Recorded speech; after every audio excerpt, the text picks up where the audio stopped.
ቻይና በኋለኛው የጨረቃ ገጽታ ላይ ምን እያደረገች ነው የምትገኘው? እና ደሞስ ጨረቃን ማሰስ ለምን ቀዳሚ ዓላማዋ አደረገች? አሜሪካ ይህ የቻይና ጨረቃ ላይ የሚደረገው ምርምር እጅጉን ለምን ሊያሳስባት ቻለ? ውድ ተመልካቾች በዛሬ የቪዲዮ ክፍል ላይ ይህንንና ሌሎችንም መረጃዎች አንስተን በስፋት የምንመለከት ይሆናል። እናንተም እንደተለመደው ላይክና ሼር እያደረጋችሁ በሳይንስ ላይ የምንሰራውን ቪዲዮ ያበረታቱ። ለዚህ ቻናል አዲስ የሆናችሁ ሰብስክራይብ ብታደርጉ ሳምንታዊ የሳይንስ ቪዲዮዎች የሚደርሷችሁ ይሆናል። ቻይና ያሰማራቻቸው ሮቦቶች የጨረቃን የጀርባና የፊት ገጽታን ተቆጣጥረው ከአስርት ዓመታት በላይ እንዳስቆጠሩ ያውቃሉን? ታዲያ እነዚህ ሮቦቶች በአሁኑ ሰዓት ከጨረቃ ላይ የሰበሰቡትን የዓለትና የአፈር ሳምፕሎች ወደ ምድር እየላኩ ይገኛሉ። ቻይና ጨረቃን ለማሰስ የምታደርገውን ጥናት የጀመረችው በ2004 እንደ አውሮፓውያን አቆጣጠር ጥር ወር ላይ ሲሆን ይህንንም ተልዕኮ ቻንግ በማለት ነበር ስያሜውን የሰጠችው። በዚህ ተልዕኮ ቻይናውያን አቅደው የተነሱት በመጀመሪያ የጨረቃ ውጫዊ ገጽታን በሚዞሩ ሳተላይቶች ማጥናት ሲሆን በመቀጠልም ሮቦቶችንና ካርሳይዝ ሮቨርን በጨረቃ ገጽታ ላይ በማሳረፍ በሂደት ደግሞ የዓለትና የአፈር ሳምፕሎችን ወደ ምድር በማምጣት ጥልቅ ጥናትና ምርምር ማድረግ የሚል ነበር። በዚህ ዕቅድ መሠረት ቻይናውያን በ2007 እና በ2010 እንደ አውሮፓውያን አቆጣጠር ቻንግ 1 እና ቻንግ 2 የተባሉ ሁለት ኦርቢታል ሳተላይቶችን አመጠቁ። እናም በእነዚህ ሁለት የሳተላይት ተልዕኮች ቻይና የጨረቃን ውጫዊ ክፍልና የመልክዓ ምድር አቀማመጥ በጥልቅ መረዳትና ማጥናት ቻለች። ቻንግ 1 የተባለው ኦርቢታል ሳተላይት የጨረቃን አጠቃላይ 3D ፎቶ በግልጽ ማስቀመጥ የቻለ ሲሆን ቻንግ 2 ደግሞ እጅግ በቅርበትና በጥልቀት የተነሱ የጨረቃ ፎቶችን ማሳየት ችሏል። ቀጣይ በ2013 ቻይና ቻንግ 3 የሚባል ስያሜ የተሰጠውንና ዩቱ ሮቨር የተባለ የመኪና ቅርጽ ያለውን ተሽከርካሪ ሮቦት የተሸከመ መንኮራኩርን አመጠቀች። እናም ይህንን ካርሳይዝ ሮቨር ከምድር ሆነን በምንመለከተው የጨረቃ ክፍል ላይ ወይም በእንግሊዘኛ አጠራሩ ኒር ሳይድ ኦፍ እርዝ ላይ በስኬት አሳረፈች። ቻይና በዚህ ተልዕኮዋ የጨረቃን የዓለትና የአፈር ስሪትን በስኬት መረመረች። በተጨማሪም ሰፊውን የአጽናፈ ዓለም ክፍል ጨረቃ ላይ በተተከለ የርቀት መመልከቻ ቃኘች፣ ዳሰሰች። በቀጣይ ከ5 ዓመት በኋላ ቻይና ቻንግ 4 የሚል መጠሪያ የተሰጠውንና ዩቱ 2 የተባለች ሮቦት ተሸካሚ መንኮራኩርን በማይታየው የጨረቃ የጀርባ ክፍል ላይ በስኬት አሳረፈች። በዚህ የጨረቃ ክፍል ላይ ሳተላይት ሲያርፍ ይህ የቻይና መንኮራኩር በታሪክ የመጀመሪያው ነው።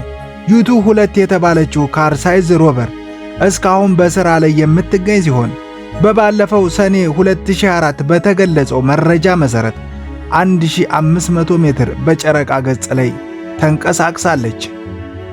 ቻይና ቻንግ 5 እና ቻንግ 6 የተባሉ ሁለት ተልዕኮችን በ2020 እና በ2024 በተከታታይ ያደረገች ሲሆን እነዚህ ሁለቱም ተልዕኮች ጨረቃ ላይ ቀድሞውኑ በተላኩ ሮቦቶች ሲጠኑና ሲሰበሰቡ የነበሩትን የአፈርና የዓለት ሳምፕሎችን ወደ ምድር ለማምጣት የተደረጉ የሳተላይት ጉዞዎች ናቸው።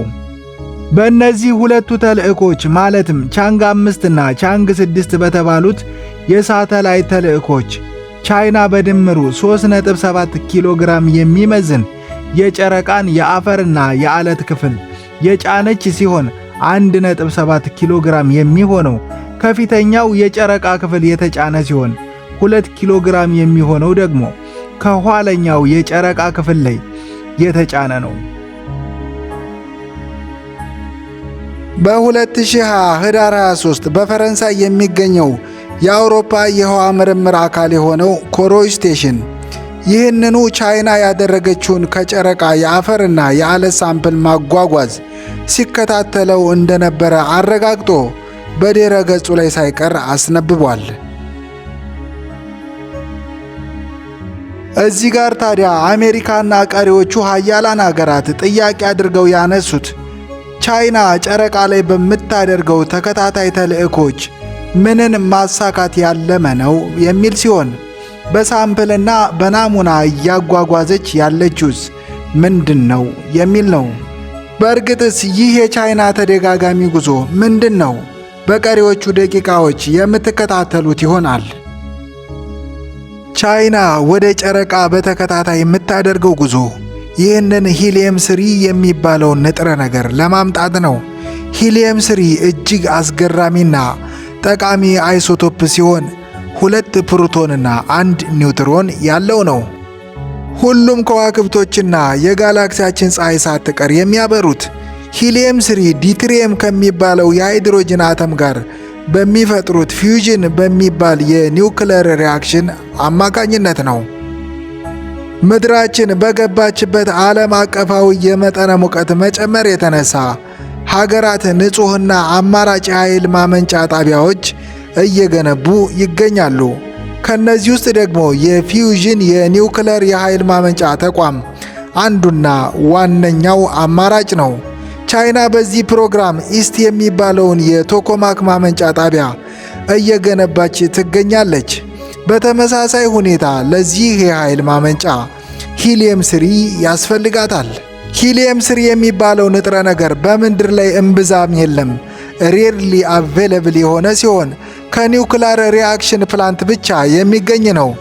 ነገር ግን ይህንን ንጥረ ነገር በጨረቃ ላይ በብዛት ተከማችቶ ይገኛል። ቻይና እቅዷንና ግቧን ወደ ጨረቃ እንዲታዞር ያደረጋት ሂሊየም 3ን ቆፍሮ በማምጣት ኢስት ለሚባለው የቶኮማክ ሪያክተር ለመጠቀምና የተትረፈረፈ ጉልበት ለማመንጨት ያለመ ነው። ሌላኛው የሂሊየም 3 አስደናቂ ባህሪ ደግሞ አብሶሉት ዜሮ ከሚባለው የመጠነ ሙቀት ገደብ በታች መቀዝቀዝ መቻሉ ሲሆን ይህም ሌሎች አተሞችን በማቀዝቀዝ የአተም ባህሪያቸውን ለማጥናትና ለኳንተም ኮምፒውተር ጥናት ወሳኝ ነው። ሁለቱ የ21ኛው ክፍለ ዘመን ትልልቅ የጥናት የቴክኖሎጂ ውጤቶች ማለትም ኳንተም ኮምፒውተርና ቶኮማክ ሪአክተር ወይም አጸግብሮት በስኬት ለማካሄድ የሂሊየም 3 ንጥረ ነገር ወሳኝና ብቸኛ አስፈላጊ ነው። በአሁኑ ሰዓት ሀገራት ወደ ጨረቃ የሚደረገውን ጉዞ አስፈላጊነት እጅጉን የተረዱ ሲሆን አሜሪካን በቀጣይ ቅርብ ዓመታት ከ1972 የአፖሎ ተልዕኮ በኋላ በድጋሜ ወደ ጨረቃ ለመመለስ እየሰራች ትገኛለች። በዋናነት ደግሞ ፕሬዝዳንት ትራምፕ ይህንን የቻይና ጉዞና የጨረቃን ሚሽን ተልዕኮ እያጤነበት ይገኛል። ሂሊየም 3 አሁን እየተደረገ ለሚገኘው የቴክኖሎጂ የበላይነት ፉክክር ወሳኝ ሚና ያላት ንጥረ ነገር ነች። ቻይና ይህንን በመረዳት በጨረቃ ላይ ዛሬም ትገኛለች።